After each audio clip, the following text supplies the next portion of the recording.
Hello everybody, this is Alex with You Had Me at Craft, and I want to welcome you to our blog hop today and to my blog. I'm so excited to show and share with you my very first album that I made. And what I decided to do with this is make it a mini cookbook album. Now, this was a little intimidating for me because I've never made one before. But I tried my best. I think it came out pretty cute for my first one. And this album is going to be for a stocking stuffer for my daughter-in-law, Sheridan. She's new to the family. She's been married to my son for 1 year. And I want to share with her some recipes that we use around the holidays when we get together. So I don't have a step-by-step video, but I hope to just kind of walk you through what I did step by step. It was a lot of trial and error, and it was just too kind of crazy to video my mistakes, and there was too many mistakes. No, not really. Anyway, the main cut is from my kitchen cart, and it is the pot cut on page 36. What I decided to use is not the regular cut, but the shadow feature. What I wanted was a nice big fat cut so that I had a lot of surface space to fit my recipes on.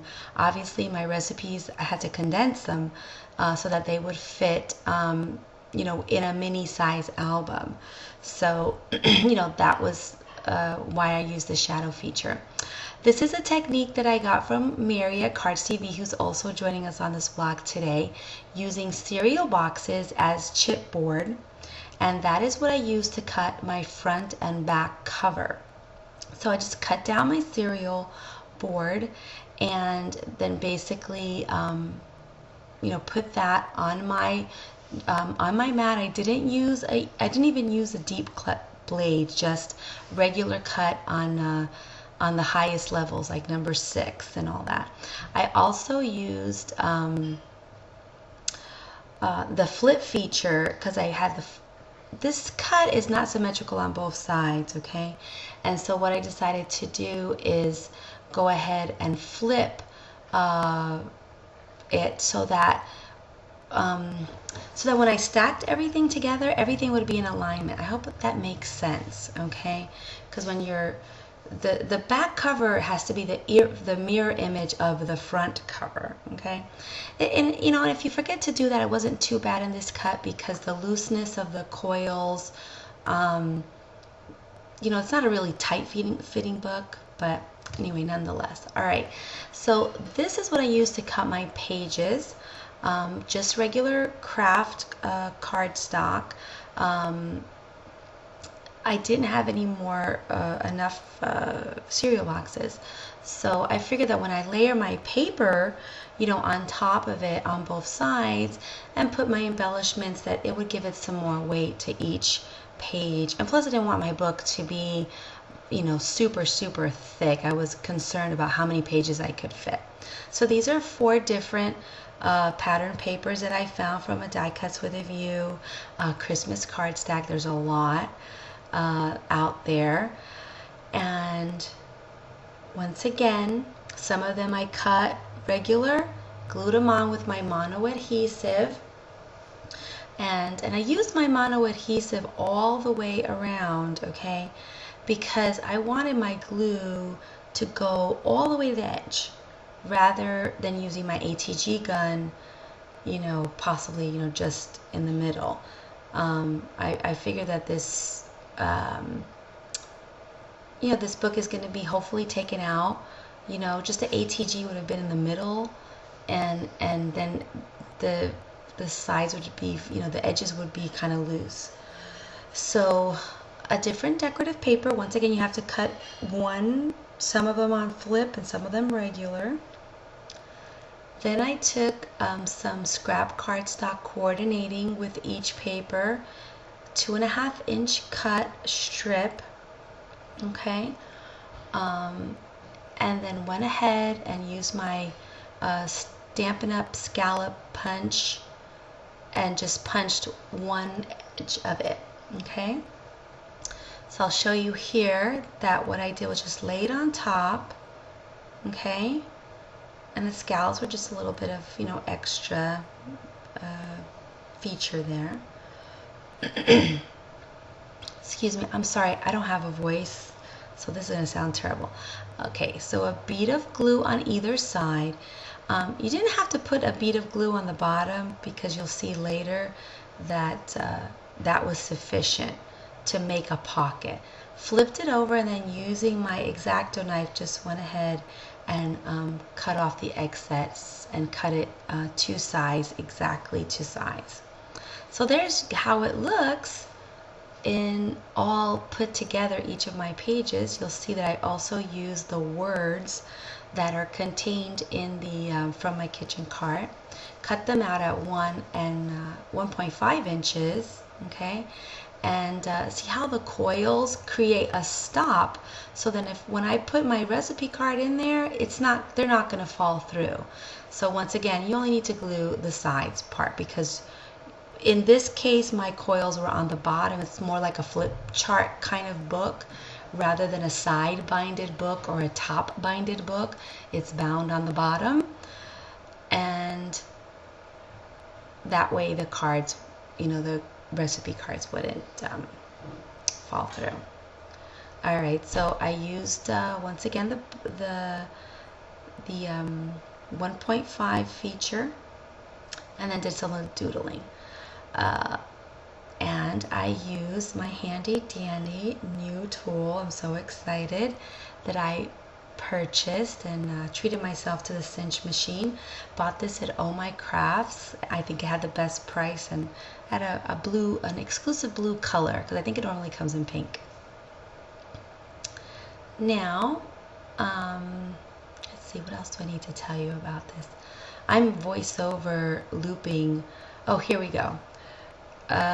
I had to reformat all of my recipes. My recipes were like a full page. So I had to reduce the font to make it mini size so it fit in this album.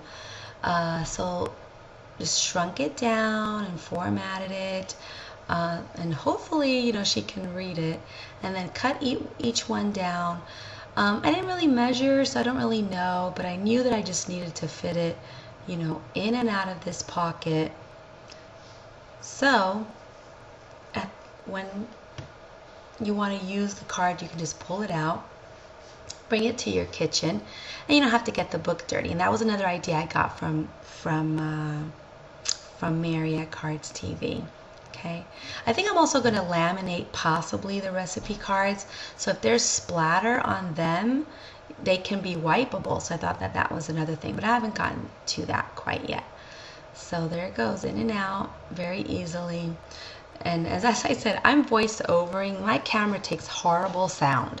So what I have to do is mute out the sound. I try to, you know, talk through it, but then I wind up muting out the sound because you can't really hear it. It's a lot of static, and that's why my voice maybe isn't matching my hand motions. Okay, so hopefully you're getting the gist of this. All right, this is a recipe that I came up with. I'm Cuban, and we use a lot of Cuban cooking during the holidays, and this is a recipe of a Cuban chili, a Cuban style chili with pork. That's one of our favorites that we do around the holidays. The kids all come for about 10 days, so we don't just have one meal together, we have several meals together. And so this is maybe one of the meals that we'll have, you know, throughout the week. Now, my sentiment, it says, from my Christmas kitchen to yours. I use the Frosty font. I believe it's like a 28. And I use a technique where you wind up printing this on your computer, and then you wind up putting the paper on your Cricut mat using your grid on your mat and my Gypsy to place my paper exactly where I want this. In this case, it's a scallop circle to cut. So once again, it's a scallop circle. I've put that onto my gypsy, and then went ahead and just like the grid marks on my quilt mat there that I use for my, or I should call it my craft mat. You can line up exactly any shape and cut it out exactly where you want it using those guidelines on your Cricut mat. And it would be essentially, you know, here, yeah, I'm showing you that just using those lines, kind of line, put your paper right there, and it's going to cut it out perfectly, kind of like using your center point feature if you don't have a gypsy, but I did use my gypsy. I also cut out the knobs, the handles, and the lid lip, just to give a little accent. Just use some chipboard buttons that I had gotten from Trish over at Techniques by Trish that I won. Did a lot of inking here. I think every piece is inked. So inking and doodling were my main sources to kind of bring some dimension and some interest to each of the pages here. So here I'm just going to go ahead and flip through so you can see all the pages. Do the doodling there.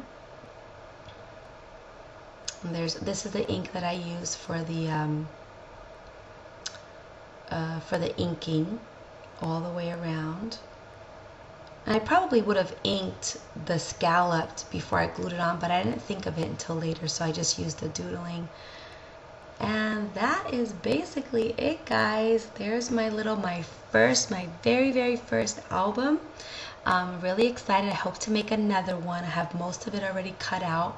But if I don't get around to it, Sheridan's going to get this one. And then my daughter will get another one. I do have a question, though. I was hoping to do a closure, and I wasn't sure how to do it. And what I want you guys to do is to comment if anybody has ideas on how to create a closure. I was thinking that I could like punch a hole on the front and back cover and maybe like thread a ribbon and maybe tie a knot, so that when the book is in storage that the recipe cards won't fall out, which I don't think they will, but I thought about that.